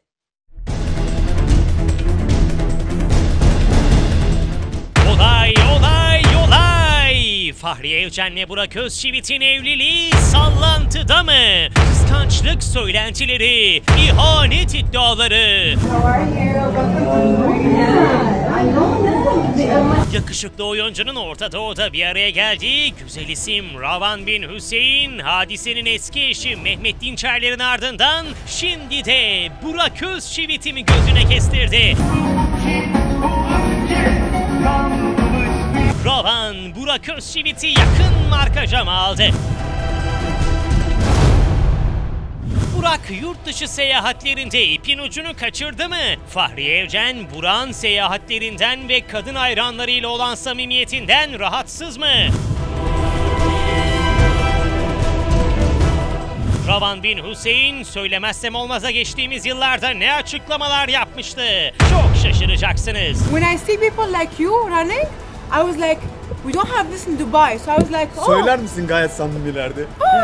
Burak Özçivit, Kuruluş Osman dizisindeki rolüyle akıllara kazındı. Sadece Türkiye'de değil, Orta Doğu'da da geniş bir hayran kitlesi kazandı. Özçivit sık sık Arap ülkelerine seyahatler düzenliyor. Bu seyahatlerde hayranlarıyla da sık sık bir araya geliyor. Hem de ne bir araya gelme. İddialara göre Burak Özçivit kadın hayranlarıyla para karşılığında yemek yiyor, tanışıyor, sohbet ediyor, fotoğraf çektiriyor. Son birkaç yıldır işten bulduğu vakitleri böyle değerlendiren Özçivit'in bir ayağı İstanbul, bir ayağı da Arap ülkelerinde anlayacağınız. Peki bu duruma Fahriye Evcen'in tepkisi, Fahriye Evcen'in tavrı ve yaklaşımı nasıl oluyor? Hatırlarsanız Fahriye Evcen'in bir dönem çocuklarıyla ilgilenmekten, setlerden çok uzak kaldığı için Burak Özçivit'e sitem ettiği söyleniyordu. Fahriye, Burak'ın gölgesi altında mı kalıyordu? Ayrıca Fahriye Evcen'in eşi Burak Özçivit'i evde bile zor gördüğü, son zamanlarda ilişkilerinin günden güne zayıfladığı bile kulislerde konuşuluyor. Peki şimdi gelelim dünkü o malum görüntülere. Burak Özçivit'in dün gündeme getirdiğimiz videosuna bir kez daha şöyle yakından bakalım. Ancak gelin görüntülere geçmeden önce Burak Özçivit'in yanına gelen o güzeller güzeli Kuveytli'yi tanıtarak başlayalım. Ravan bin Hüseyin, yaş 27, model ve şarkıcı. Ravan geçtiğimiz yıllarda hadisenin eski eşi Mehmet Dinçerler'le yemek yerken görüntülenmiş.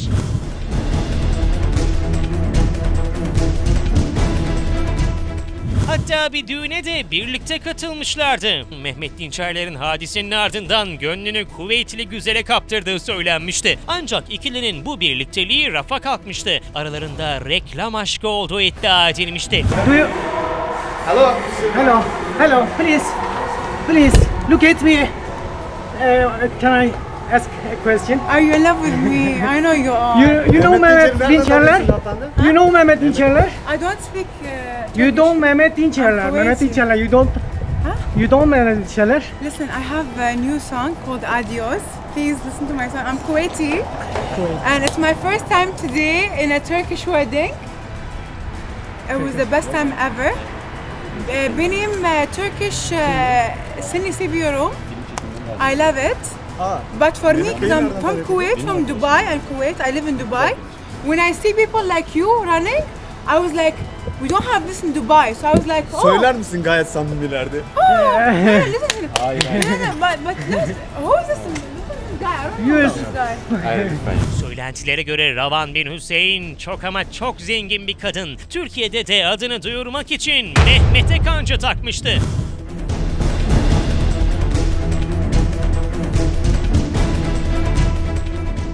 Peki, şimdi soruyoruz. Burak Özçivit bu işin neresinde? Sıra şimdi Burak'ta mı yoksa? Ama Burak evli. Fahriye aman dikkat. Evet, fazla uzatmadan şimdi görüntülere dönelim.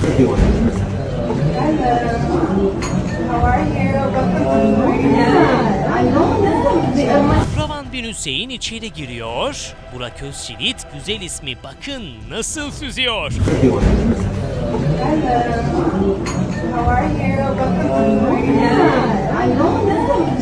Sanki Burak Özçivit yıllardır görmediği, çok sevdiği bir kadını yeniden görmüş de hem şaşırıyor hem de ağzı kulaklarına varıyor.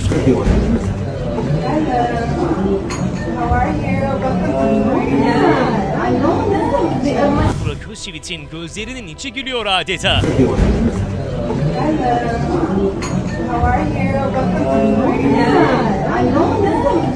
Genç Ravan'da bir asalet timsali gibi hiç gerilmiyor. Son derece rahat tavırlarla Burak'ın yanına süzülüyor adeta bir kuş gibi.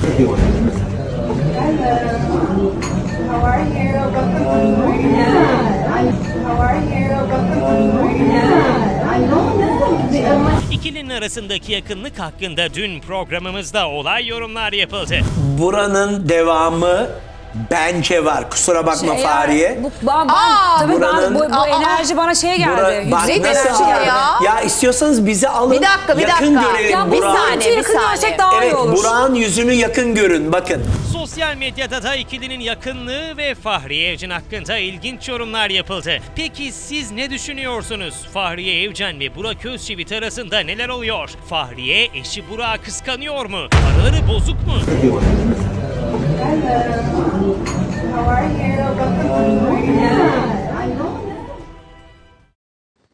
Evet, şimdi Burak Özçivit'in kendi oyunculuk kariyerinin haricinde Orta Doğu'da, Kuveyt olsun, Arap ülkelerinde ne kadar çok kadınlar tarafından revaçta Çocuklar olduğu çok biliniyor. özür diliyorum. Söyle. Çünkü bir şey oldu. galiba önemli bir haber var.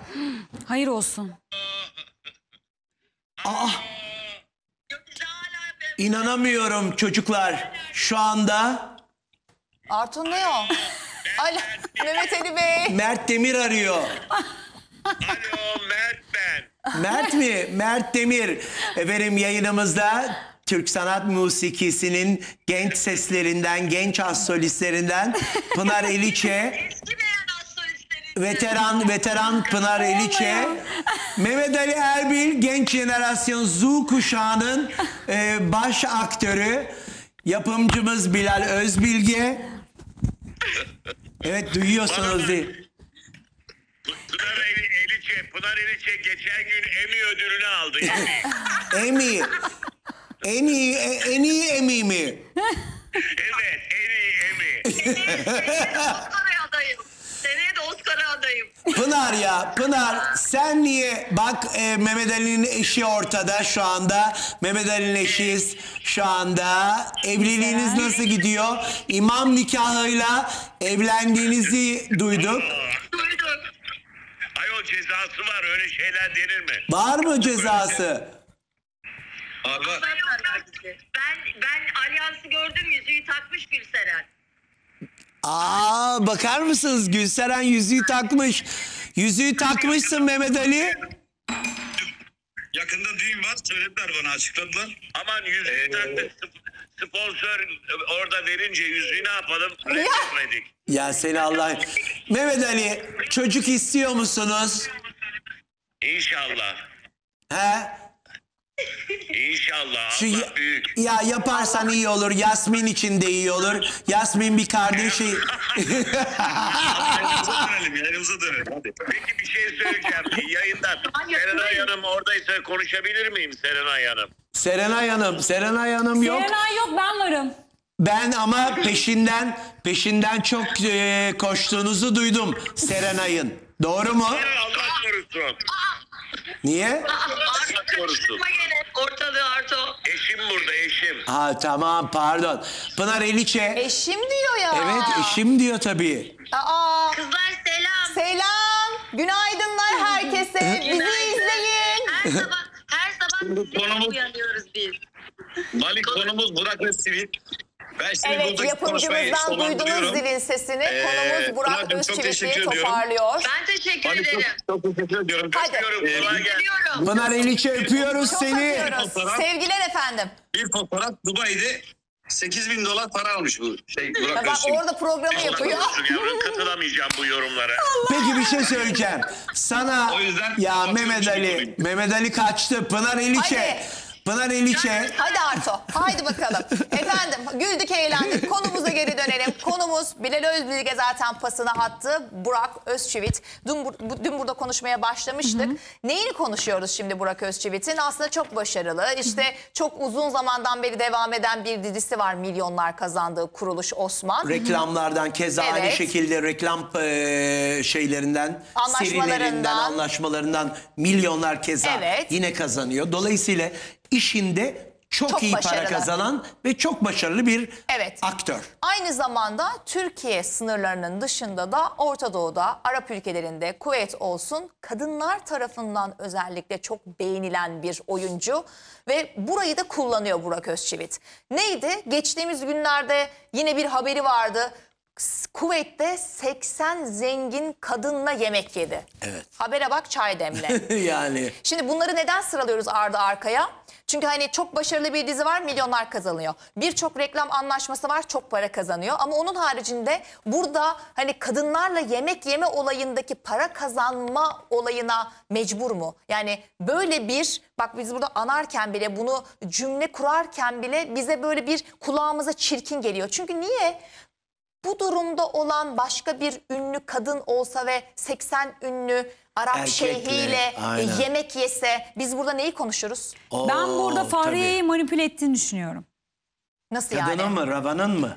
Yok, şey konusunda, yani benim bunu yapmam lazım. Ekstra bir gelir ve burada da başka bir şekilde kendini... Fahriye yemez ki, istese yemeyebilir. Bu arada Fahriye evine kadın arkadaşlarını sokmayan bir kadın. Aynen Bu öyle. içeriden Ben bir bilgi. çok kıskanç ve Çok son kıskanç. derece sahiplenen bir kadın olarak biliyorum Hiç Fahriye'yi. tehlike arz etmiyor. Bak dikkat edin, hep aldatanlara bakın, hep birbirinin çevresi. Evet. Uzaktakine kimse aşık olmuyor. Ha. Hep yakınlar birbirine aşık Sosyal oluyor. medyada da kimseyi takip ettirtmez. Fahriye evine kadın sokmuyor. Şunu hatırlıyor Yakın musunuz? arkadaş, dışarıda görüşüyor arkadaşlarıyla. Yine Burak Özçivit'in bir reklam anlaşmasında şarkıcı İnna vardı. Evet. İnna ile birlikte o reklam çekimindeyken mesela ben hatırlıyorum, Fahriye Evcen kriz çıkartmıştı.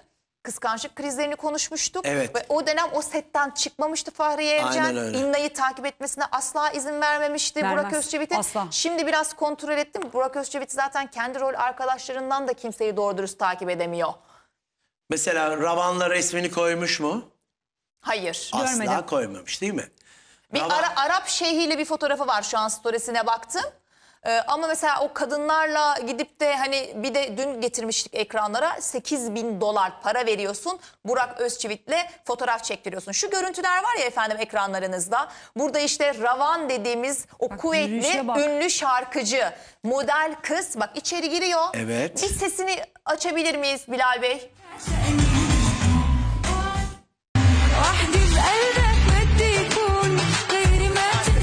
Kızın şarkısı. Bak bu kızın şarkısı. Ne istiyorum biliyor musunuz? Bu görüntülerde kız giriyor ya. Hi, Hiç tanımıyorlarmış gibi, farkında mısınız? Bak, how are you Hiç falan tanımıyorlar yapıyor. gibi birbirlerini. Tanıyorlar mı? Tanıyorlar. Çocuklar, ben başka bir şey buldum. Yaklaşık ya 8 yıl önce ya 6 yıl. Zannedersem 8 yıl önce gönderdim rejiye. Birlikte fotoğrafları var. Çocuklar birlikte fotoğrafları var. Nasıl ve yani? Bak. Şuradaki. Ay, tüylerim diken diken. Ama Fahriye Evcen de orada. Zaten genelde o tip şeyler böyle olmuyor mu? Orada Hakan Özgül var.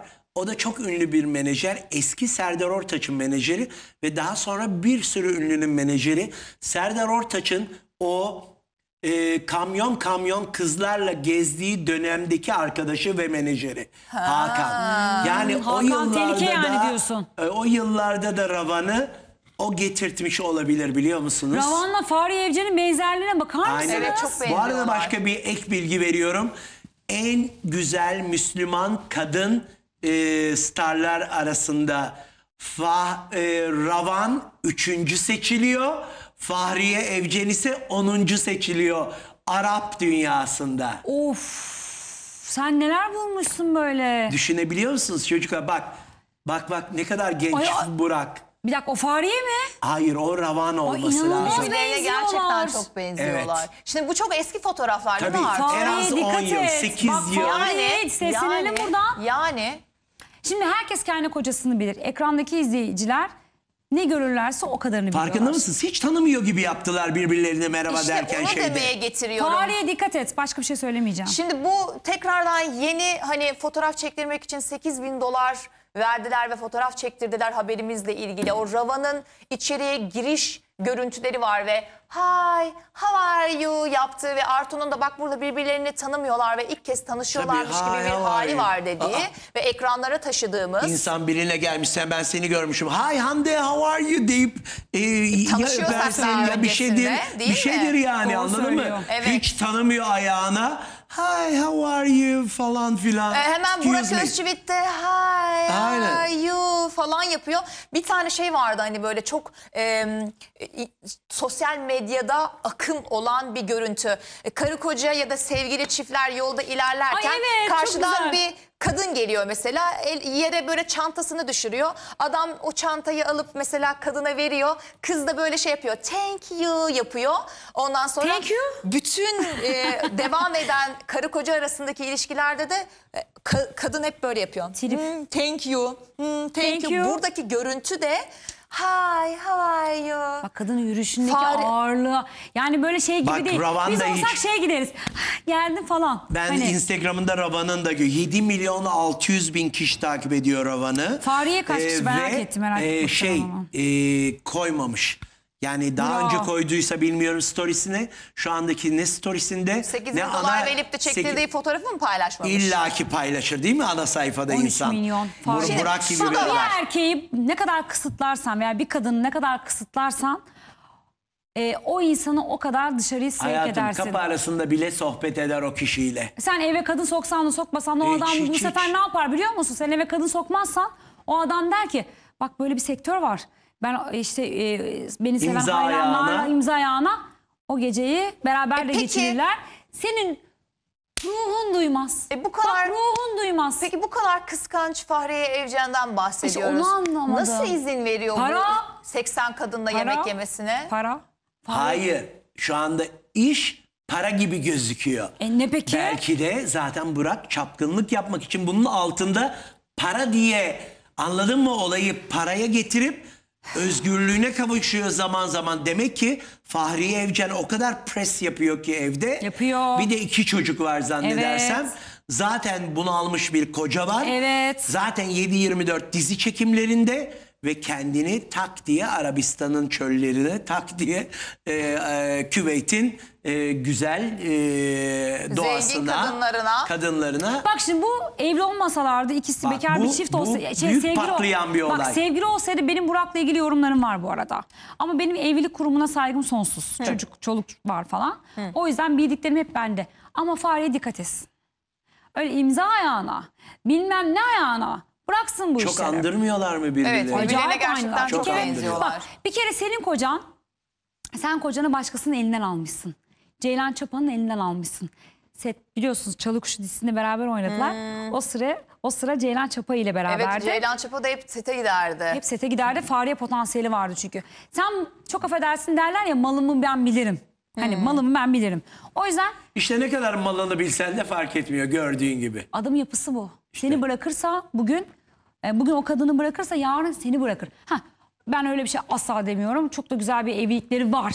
Ama ya bu ben illaki demiyorum ki Burak Hakan ve her şey yapmaz. bunu Yapar. illaki Burak ve Fahriye için de demiyoruz. Genel olarak erkek kadın yapısından bahsederek onların üstünden gidiyoruz ama burada Burak Özçivit eve gittiğinde ya da telefonda Fahriye Evcen'e ben biliyor musun 8 yıl önce birlikte olduğumuz, hep birlikte fotoğraf çekildiğimiz Ravan geldi, onunla birlikte resimler çekildik, eskileri yad ettik gibi bir şey dememişse kırıldı, şeyim kırıldı, kalemim sinirden. Kalemi kırdı. Doğru mu? Doğru. Dememişse orada büyük bir problem yok mu Hande? Yani ben açıkçası Burak Özçivit'in bu Orta Doğu'daki kadınlarla yemek yeme ve bunun üzerinden para kazanma şeklini açıkçası çok doğru bulmuyorum. Evlisin. Fahriye izin Evcen'in vermezdim. buna nasıl izin verdiğini akıl sır erdiremiyorum. Çünkü bu kadar kıskanç olduğunu biliyoruz. Rol gereği reklam çekimlerinde olsun ya da dizi setinde yanında. olsun hep yanında olduğunu biliyoruz. Ya da rol arkadaşlarını sosyal medyadan dahi takip ettirmediğini biliyoruz.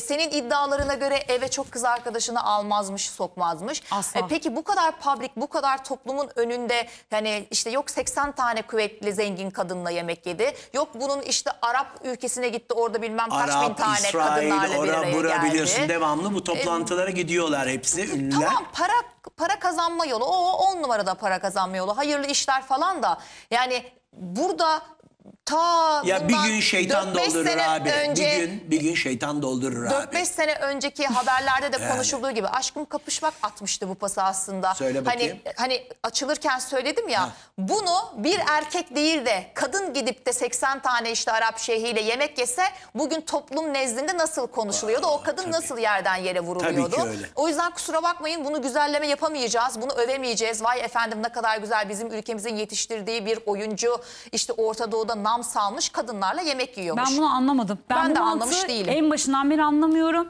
Ne Kıvanç'ta anladım, ne diğerlerinde anladım, ne de Burak'ta anladım. Bu tamamen aldatmanın başka bir versiyonu. İşte onu demek istedim anladın mı?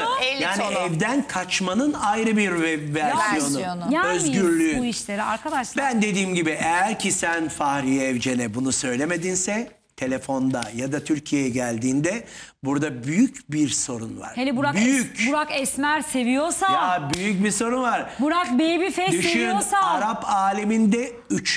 Müslüman güzel ünlü olarak seçilmiş kadın. Arkadaşlar. Kadının Dubai, Küveyt o bölgede gücü çok yüksek. Ay vallahi var ya yani hiç tanımıyor. diye geliyor yemin ediyorum var ya. Bence Fahriye Evcen kıskanıyor. Net kıskanıyor. Tabii Kıskanmamasının ihtimali yok bu Fahriye görüntüleri şu anda izleyip de. yeni bunları görüyor. Bence bak bu saatten sonra Fahriye Evcen artık ambargo koyacaktır ya da kendi ve de gidecek. Burak Özçivit'in Ya da kendi bu gidecek. Kendi Orta gidecek. Doğu'da Orada oturacak. kadınlarla ziyaretini artık seçecek. İhtiyacınız yok yahu deli gibi paranız var. Gidip de karılarla yemek yemesin. Şimdi yakın arkadaşların sana bunu söyleyemez. Hep derler ya hani bir söz vardı unuttum şu an. Sözü geç. Neyse uzaktaki sana her zaman her şeyi söyler. tabii ki öyle. Uzaktan bakan bir göz, arkaya Ya bilen bir göz. oradaki onun arkadaşları ne diyordur? Ya boş ver sen Tabii paranı canım, koy. parana bak sen, Küpünü ne doldur, olur? küpünü doldur. Yarınlar ne olacak belli değil. İyi de zaten 20 yıldır küpünü dolduruyorsun artık küpte yer yok. Yani şurada da bir asalet olabilir. Ya da ne yap? Yine git. Al yanına eşini. O kadar çok paran var ki hizmetçiler bilmem neler çocuklarına bakacak bir sürü babysitter ya da evde yatılı kadının var. Bir gün alt tarafı özel jetle gidersiniz ya da tarifeli gider gelirsiniz aynı gün içinde ne olacak? Bak şimdi sadece bir tane görüntüden Bak ne kadar mide bulandırıcı. Ben bir görüntüye bakarak şu an vücut analizi yapıyorum ve kadının bir eminliği var kendinden. Tabii ya. Girişinde bir eminlik var. Tabii. Şimdi Arto'nun çıkardığı detaya göre bakarsam önceden zaten böyle bir şekilde bir araya gelmişler. O menajer sayesinde ki menajer biraz tehlikeli. Arto'nun söylediğine göre. Ama Burak'ın böyle bir karşılayışı var. Sanki gördün mü? Hükümdar cariyesi geliyor. Yalnız ve beklediği bir cariye. Verdikleri fotoğraf bak aradaki mesafeyi de koruyor. Sosyal Orada mesafeyi de tabii, korumuş. çok akıllıca. Fotoğraf verecek ama Fahriye'nin bugün algısı açıldı. Fahriye bunları fark edemiyordu. Belki de fark ediyordu, dile getiremiyordu. Bence bunu Bence bu çok sürpriz oldu ona. Bak bir şey Vallahi diyor mu? Eve düşen yıldırım gibi olduk. Yemin ediyorum. Ben bu saatten Yani. sonra bir daha Burak Özçivit'in bu gibi ziyaretlerde bulunacağını düşünmüyorum. Of, Peki, yeni bir şey açtık şu ne an. yapalım biliyor musunuz? Ne Hadi yapalım? tamamlayalım. Zaten Tamamlayalım. bu dosyayı biz de Aynen. derinleştirmiştik. Evet. Yaşayıp göreceğiz artık bunu yani. Bir açıklama olabilir, tabii ki. Sonuç olarak burada haklarında bu şekilde iddialar var. Peki Murat Boz'a geçmek istiyorum izninizle. Hülya Avşar, Murat Boz mu? Evet, Hülya Avşar'a konuk oldu. Uzunca zamandır gündemimizde olmayan bir popstar. Düşüşte mi acaba? Hülya Avşar'la bu arada konuştuk biz. Size çok selamları var. Aleykümselam. O kadar güzel sohbet ettik ki sevgili Bilal Özbilge konuşuyordu. Oradan bana verdi. Dedi bak Hülya senin için neler söylüyor dedi. Hiç alınmadı. Dedi ki o dedi işini yapıyor. Aa, ne Oradaki güzel. oturan herkes işini yapıyor dedi. Ay, ne güzel. Ve sevgilerini iletti. Buradan Çok sağ olsun. saygıyla, sevgiyle. Aynen. O zaman biz de Hülya Avşar'ın programındaki Murat Boz röportajına bir gidelim. Bakalım Murat Boz son zamanlarda ne gibi açıklamalar yapmış Hülya Avşar'a. Evet, Murat Boz hiç konuşmadığımız bir isimde.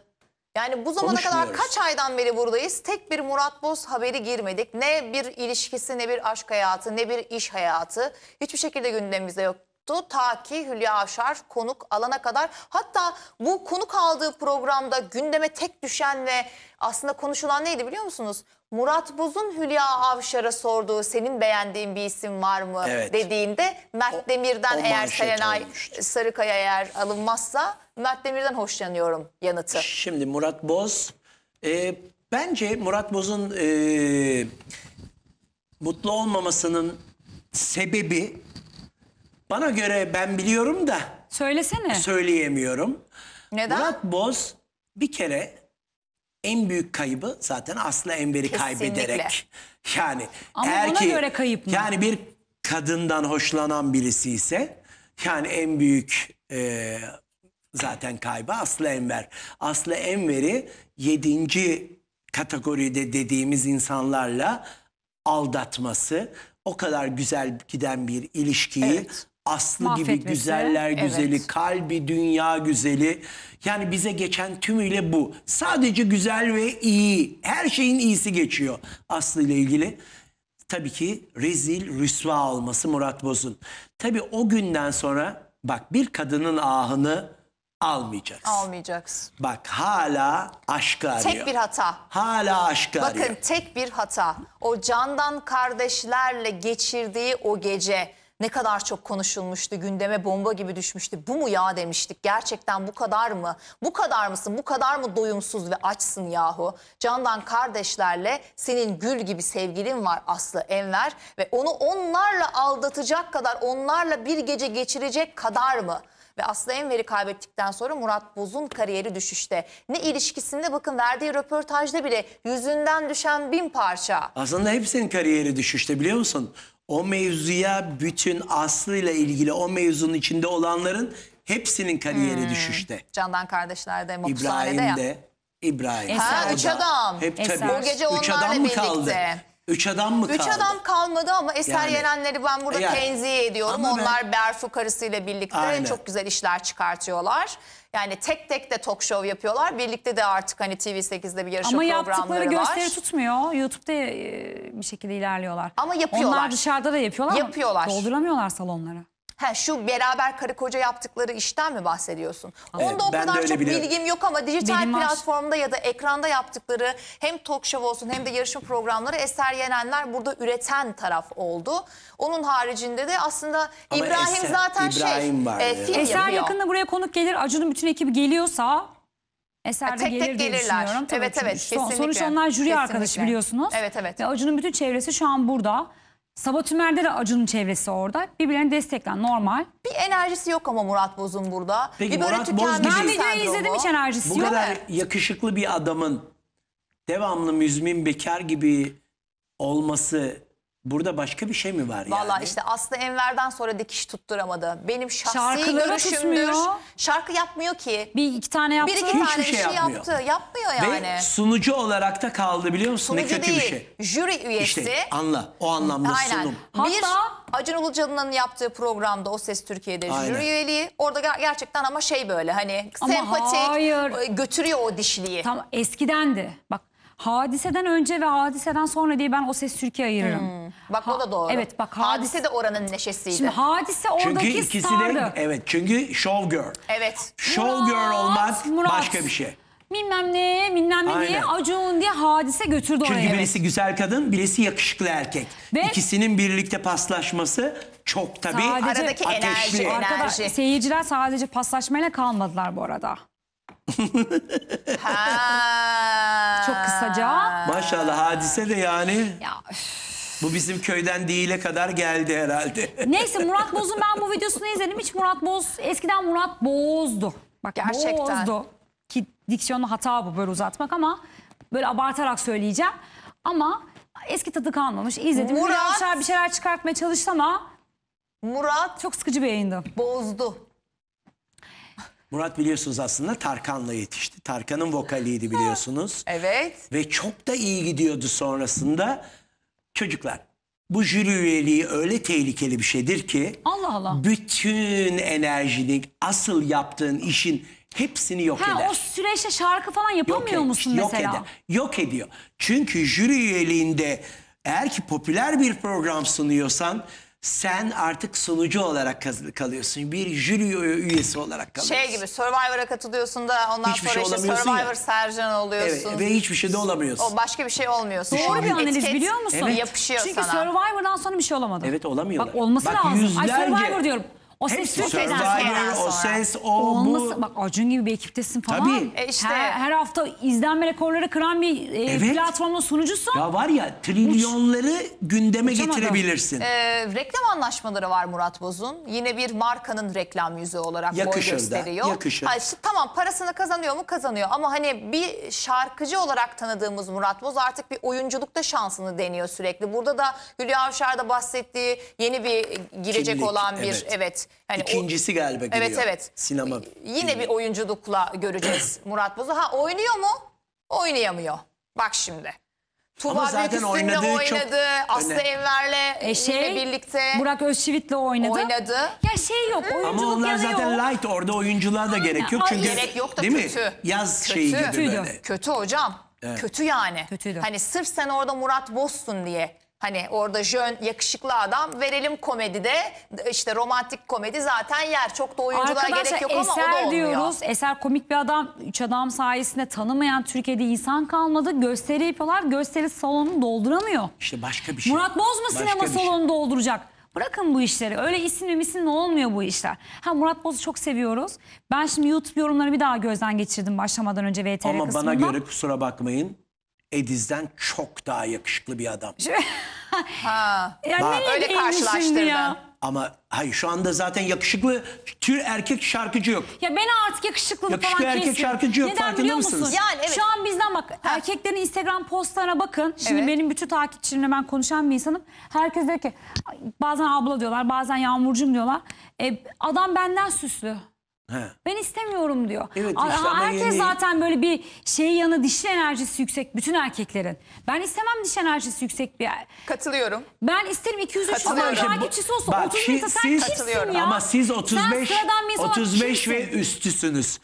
Bir de Hayır, kabul etmiyorum. 20'lik kızlara Bu da sormak doğru. lazım. 20'lik Bak. kızlar da süslü seviyorlar. Bak bir şimdi de Mert- onlara şekil, sormamız lazım. Mert Bir Demir diyorum yerlerinde ya. sürekli Evet. takı tuku Mert böyle bir Demir diyorum. giyinen. Adam Piercingler. beyaz çorap giyiyor. Adam saçını buradan böyle ikiye Evet. ayırıyor. Evet. Bir sokakta görsek hadi canım deriz. İşte ama Kızlar genç jener bayılıyor. evet işte. Evet, evet. Dediğim o. Şimdi Murat Boz 44 yaşında. Hiç göstermiyor. Yani, Evet ama yakışıklı. ama neden göstermiyor biliyor musunuz? O hani bir yazın Karın o kası memeleriyle yaptırdı. falan o göbeğiyle çıktı da psikolojisi bozuldu ya. Tamam. Sonra kendini Sonra güzelleştirmeye Mustafa verdi. Sandal'la Bir de ben de Murat Boz olabilir. Saç. karın kası yaptırdı. Karın kası Evet. ameliyatı özür Bak, dilerim. göğüs. Saç ektirdi. Göğüs. Saç. Evet bayağı bir elden geçti. Bir gün de Murat Boz'un estetiklerini konuşalım ayol. Olur ama Ama ben- şimdi Bu arada Serdar Murat Ortaç'a Boz geçmek istiyorum. arkada çapkın bir adam. Ha? İlla ünlülerle değil Allah aşkına normal Candan insan. lütfen kardeşlerle benim takılmış. haberimi verebilir miyiz? Candan Lütfen özel kardeşlerle haberim. takılmış yani. Murat Boz'dan Evet. daha önemli. Hadi Arto'nun gönlünü yapıyoruz. Dün Serdar Ortaç'la özel röportaj gerçekleştirdi Arto'muz. Bu arada Hadi Murat gidelim. Boz'un da Neler menajeri sordun? demin gösterdiğim Hakan Özgül. Hadi kendi haberine pas atacağım. Hadi. 2 dakika araya Atayım. girme be. Hadi at, Sen ben de. mi atayım? Hadi Arto'nun Serdar Ortaç sorularını bir izleyelim. Bakayım neler sormuş. Vallahi alkışlar Bak sen var ya ya hayatıma tanıdığım en iyi televizyoncusun. Yok ya doğalım sadece. Teşekkür ediyorum. Mükemmelsin ya. nasıl Öldük o kadar? arkada gülmekten. Çok Seni tatlı. ısırırım Tabii. adam. Serdar Ortaç da çok tatlı, Yahu, çok içten. Her o yolu kadar denemiş. ismi nasıl ardı arkasına sorabilir? Sırf not aldım biliyor musunuz? Yani ne yazacağımı şaşırdım. Çok tatlı. Teşekkür Yani ediyorum Serdar herkes mi Ortaç'a. sormuş ya? Her, Ama laf Meryem almak Uzer için- ne alaka adam? Yani ne bileyim orada Nereden oraya aklıma geldi? Bir de bir soru vardı seyirciler mutlaka gördünüz. En çekemediğin isim kim? Evet. Bu nasıl bir soru ya? Bana Yalan sorsalar ne söylüyor. diyeceğimi bilemem. Tarkan'a da laf etti, Kenan Doğulu'ya da Tarkan'a etmişti. diss attı. İkisini de tabii. Sonra özür diledi. Ha, özür diledi. ama- Sinsirella seni. Ama Harikasın yine ya. en dikkat çekeni eski eşi Chloe ile ilgili yapmış Evet. olduğu açıklamaydı.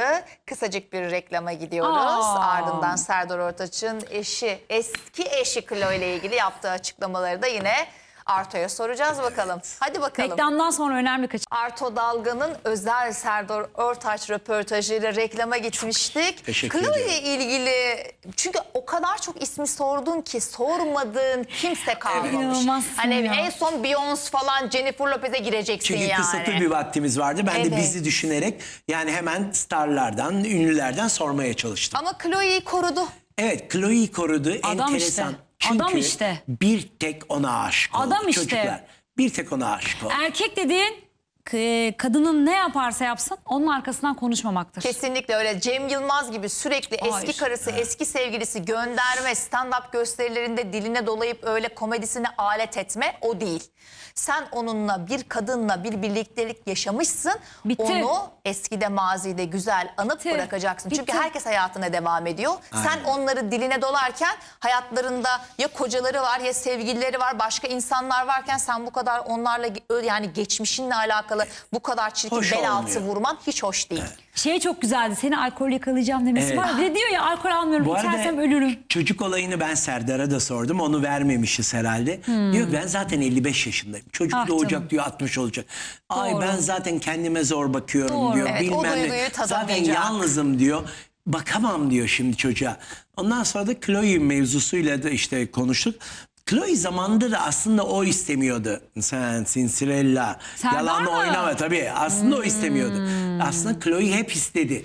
İstedi çocuk ilk başlarda. Ama sonra anladı ki bundan adam olmaz. İlişki Kimden adam olur? konusunda. Senden adam olur. Ben adam olmam, sonuna bakmam, ben adam yorma. olmam. Efendim bugünü de Hadi tamamlıyoruz. gönlüm. Bize katıldığınız için teşekkür Bakayım. ederiz. Yarın 8.45'te hadi gelin bize katılın. Sevgiler, saygılar. Gününüzün ikinci yarısı daha güzel geçsin efendim. Bay bay. Öpüyorum.